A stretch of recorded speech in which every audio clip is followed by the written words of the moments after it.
We've got 7 Christmas movies, 7 unique stories, and a hell of a lot of holiday spirit coming your way. Which film will earn a Meowsterpiece? And which one is going straight to the Litterbox? The only way to find out is to carry on watching.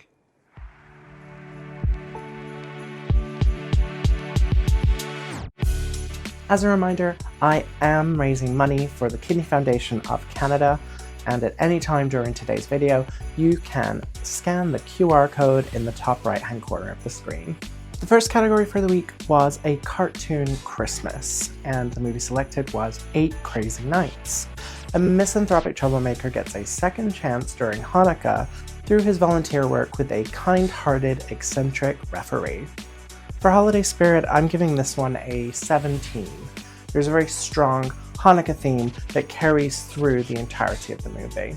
For entertainment value, I'm giving this an 8. The musical numbers definitely shine, but the comedy, the humor, it falls a little flat for me. For creativity, I'm giving it a 6. We've got a lot of familiar tropes here, and there's very little in the way of innovation. Honestly, for rewatchability, it's going to be a 1 for me.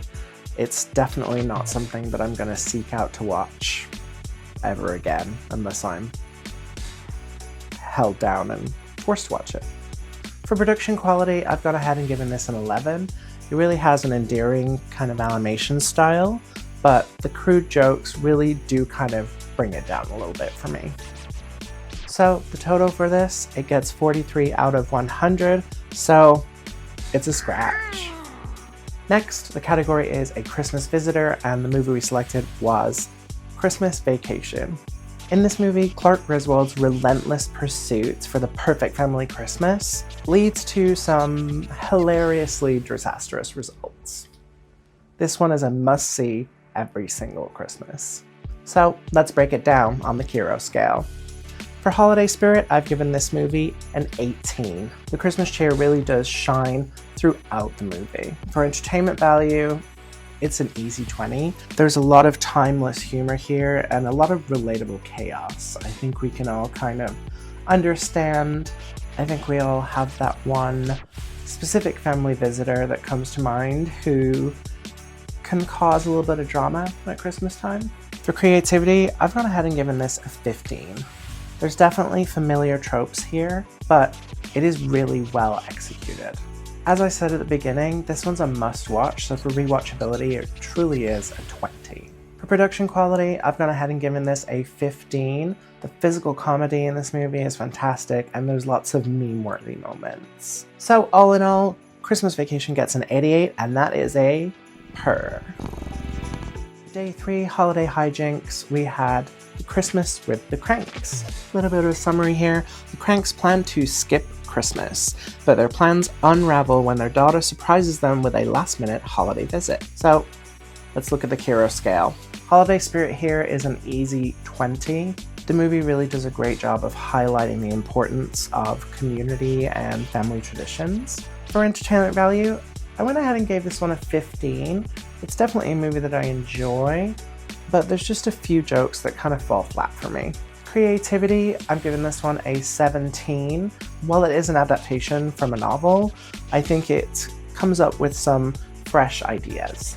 For rewatchability, I've given this one a 15. It's definitely something that I would look forward to watching, but you know, if I didn't catch it one year, I'd probably survive. For production quality, I've gone ahead and given this 18.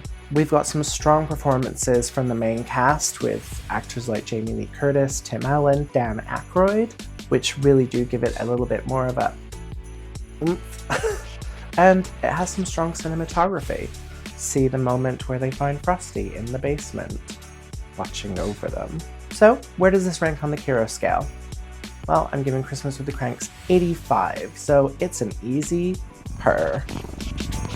Next up, a timeless Yuletide tale. It's a Wonderful Life. So, a brief summary of this movie. A man contemplating ending his life is shown by an angel what the world would be like without him. So how does this look on the Kero Scale? For holiday spirit, I gave this one a 5, mainly because most of the movie really isn't focused on Christmas. It's really just that last kind of 30 minutes or so where you really get the Christmas vibe. So in terms of overall holiday spirits, I'm rating it down on the lower end. For entertainment value, I've given this one a 12. It is quite a slow-paced movie, but it still qualifies as entertaining. There's a lot of things to enjoy about this movie.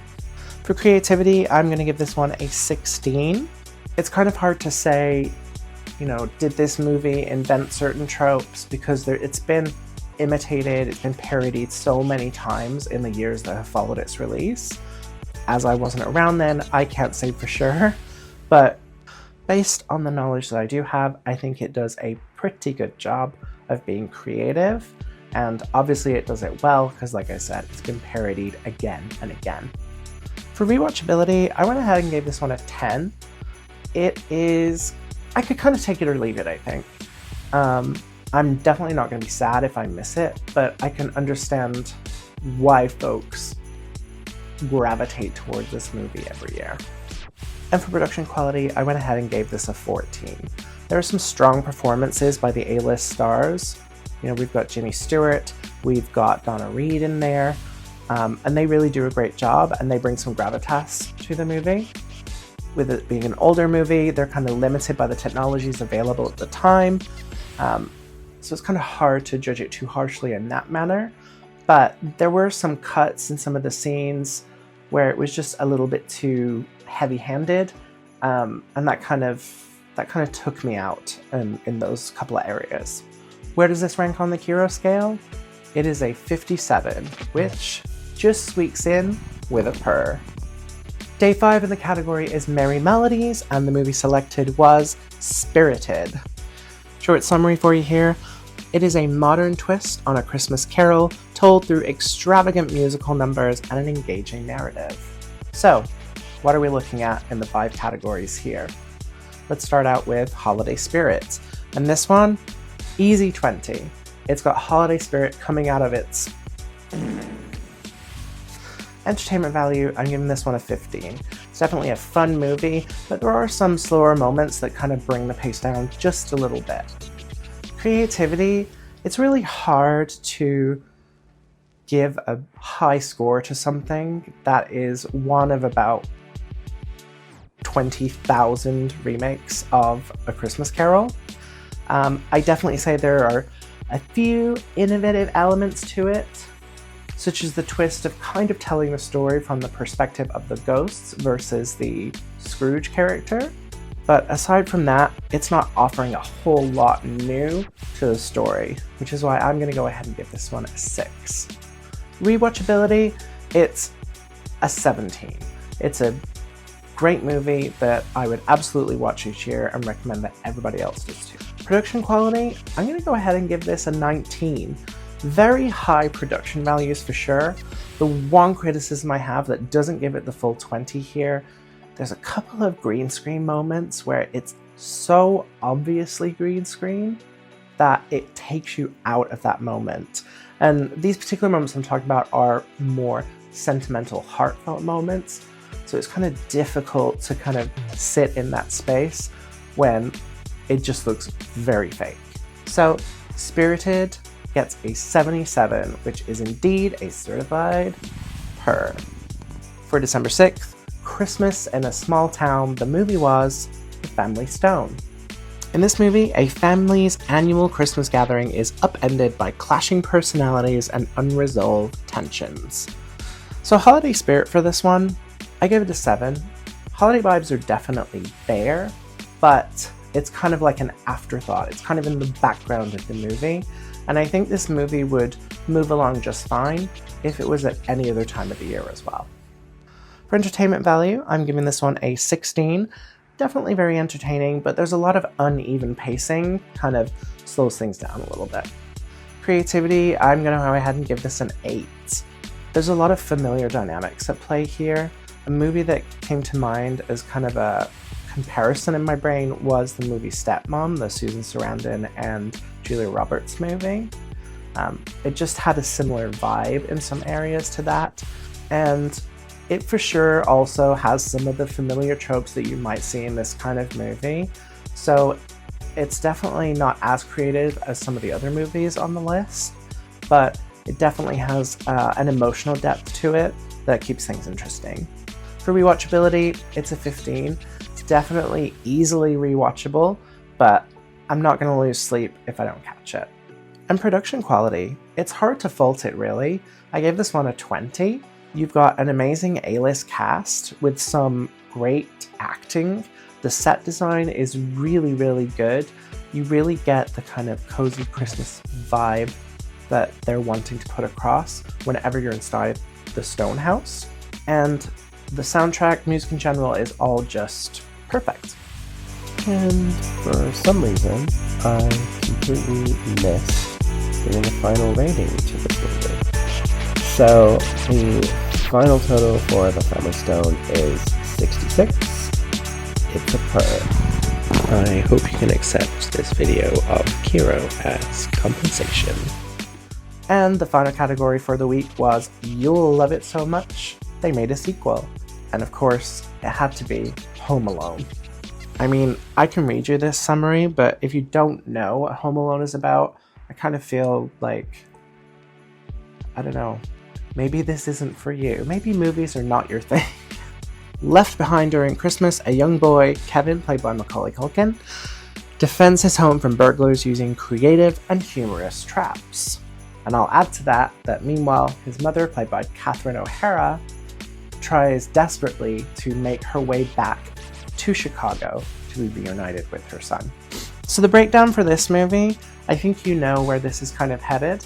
Holiday spirit, it's an easy 20. It truly is the quintessential Christmas movie, in my opinion. Feel free to disagree. I've even heard this referred to as the greatest Christmas movie of all time. I don't disagree with that, honestly.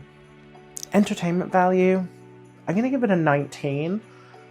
I think because after so many watches, some of the things lose their sparkle a little bit, if that makes sense.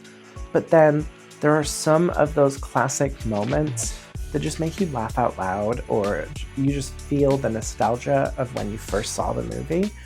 It really kind of is a timeless movie that's just universally loved. For creativity, it's an easy 20. The work that went into coming up with the different traps, and it's crazy to me. I don't know if a 10-year-old boy could easily come up with all of that. Maybe they could. Maybe I'm just not as creative as a 10-year-old. Rewatchability, easy 20, must watch every single year without fail. Production quality, I give it a 16. There's definitely a lot of over-the-top acting, which is to be expected in this kind of movie. I do think that the movie does lose a few points, mainly because I don't feel that the child actors were... I don't want to poop on child actors, but it's not that they're bad, it's just that sometimes it feels like they are literally reading from the script, and that takes me out just a little bit. So that gives Home Alone a total score on the Kero Scale of 95, which means it's a Meowsterpiece. On screen here, I'm going to display the final ranking so you can see where everything sits at the end of week 1.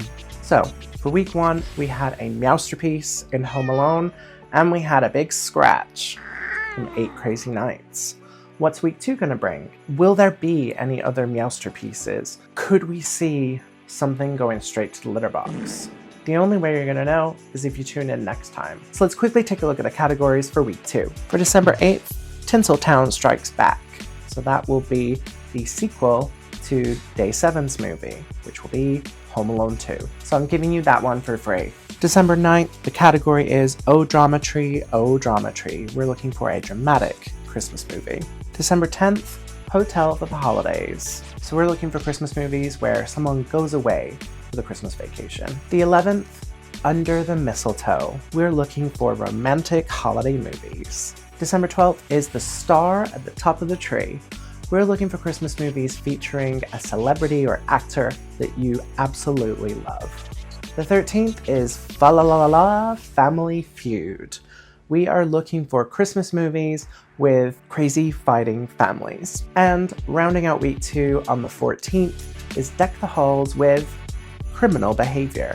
So we're looking for movies where maybe there's a kidnapping, maybe there's a murder, maybe there's a burglary.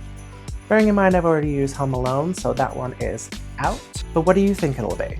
Let me know in the comments which movies you'd select for next week, and let me know if you watched the movies in week 1. I'm really interested to know what you picked. And if you don't agree with my ratings, feel free to let me know in the comments. So that's it for today's video. I'll see you next week. In the meantime, I would love it if you could scan the QR code in the top right hand corner to donate to the Kidney Foundation of Canada. It's a very important cause. It's very near and dear to my heart, so I would really appreciate any and all help. And if you want to see the video that kicked everything off for the Christmas Movie Challenge 2024, go ahead, click the video on screen. And until next time, stay merry, stay bright, and I'll see you in the next one.